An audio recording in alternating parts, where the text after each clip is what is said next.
हर इंसान के जीवन में ऐसा मौका आता है कि कोई मरते मरते बच गया, कोई ठीक ठाक था और मर गया। मेरे जीवन में भी आया और आपके जीवन में भी आया होगा।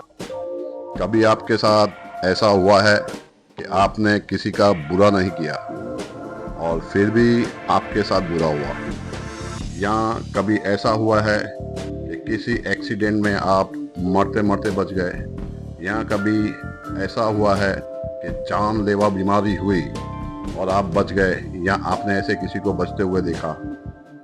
क्या कभी ऐसा हुआ है आपके साथ या आपके किसी जान पहचान वाले के साथ कि आपका व्यापारी, आपकी पार्टी बहुत अच्छी थी लेकिन आपका पैसा फंस गया, या व्यापारी बहुत बुरा था लेकिन आप बाल बाल बच गए, आपके करोड़ों रुपए, लाखों रुपए उसमें फंस जाते। तो आपने कभी सोचा है कि ऐसा क्यों होता है लोगों के साथ में? ये सब कर्मों का फल है। जीवन आपके आधे इस कर्मों से बना होता है और आधे पूर्व जन्मों के कर्मों से बना होता है।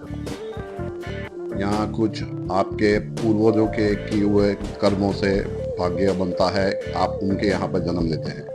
क्यों कोई किसी करोड़पति के यहीं पे जन्म लेता है और कोई किसी गरीब के यहाँ पे जन्म लेता है? अगर आप किसी विपदा से, बीमारी से, एक्सीडेंट से मरते मरते बचे हैं तो इस जन्म में या पूर्व जन्म में आपने किसी मरते हुए को बचाया होगा। जैसे कि हमारे कुरुक्षेत्र युवक मंडल के प्रमुख कन्हैया भाई मछलियों को जाकर जो कटने वाली थी उनको वहां से बचा के नदी में छोड़ते हैं। अगर आपको लगा कि आप बाल बाल बच गए कहीं पे फंसते फंसते, तो यहाँ तो आपके पूर्व जन्म में आपने या आपके पूर्वजों ने सत्कर्म किए होंगे।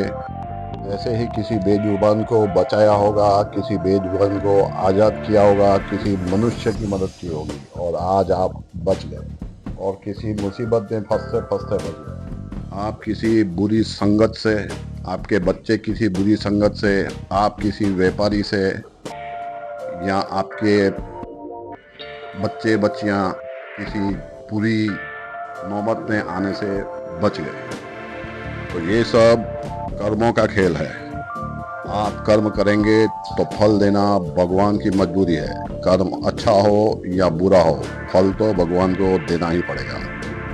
तो अगर आपको लगता है कि मेरी बात सही है और आप चाहते हैं कि इस जन्म में और आने वाले जन्मों में आप और आपके बच्चे बचे रहें बुरी मुसीबतों से, बुरी पार्टियों से, बुरी संगत से, तो आप भी मेरी तरह जुड़ सकते हैं कुरुक्षेत्र युवक मंडल से, जो हर अमावस्या पर पक्षी छुड़ाते हैं, कटने वाली मछलियों को छुड़ाते हैं, कभी गौ माता को छुड़ाते हैं। तो सबसे उत्तम है कि आप खुद अपने हाथों से इन मौन पशु पक्षियों का कल्याण करें। लेकिन अगर समय का अभाव हो तो आप आर्थिक मदद कर सकते हैं कन्हैया भाई को, जो इस तरह के सत्कर्म हर अमावस पे करते रहते हैं।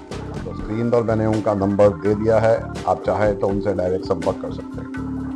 ओम नमो भगवते वासुदेवाय, ओम नमः शिवाय। घर पे जाएंगे भाई, भाई घर पे जाएंगे, घर पे।